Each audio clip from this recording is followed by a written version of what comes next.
and that should come as no surprise. When he founded the Islamic Republic, Ayatollah Khamenei pledged, "We will export our revolution to the entire world." We will export the Islamic revolution to the entire world. Now ask yourself, which country ultimately stands in the way of Iran's maniacal plans to impose radical Islam on the world? And the answer is clear. It's America, the guardian of Western civilization and the world's greatest power. That's why Iran sees America as its greatest enemy. Last month, we heard a revealing comment, ostensibly about the war in Gaza, but about something else.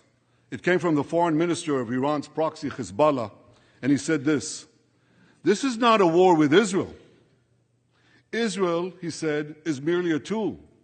The main war, the real war, is with America." Iran's regime has been fighting America from the moment it came to power.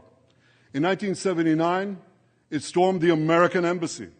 It held scores of Americans hostage for 444 days. Since then, Iran's terrorist proxies have targeted America in the Middle East and beyond. In Beirut, they killed 241 U.S. servicemen. In Africa, they bombed American embassies. In Iraq, they supplied explosives to maim and kill thousands of American soldiers. In America, they actually sent death squads. They sent death squads here to murder a former Secretary of State and a former National Security Advisor. And as we recently learned, they even brazenly threatened to assassinate President Trump. But Iran understands that to truly challenge America, it must first conquer the Middle East. And for this, it uses its many proxies, including the Houthis, Hezbollah, and Hamas. Yet in the heart of the Middle East, standing in Iran's way, is one proud pro-American democracy, my country, the State of Israel.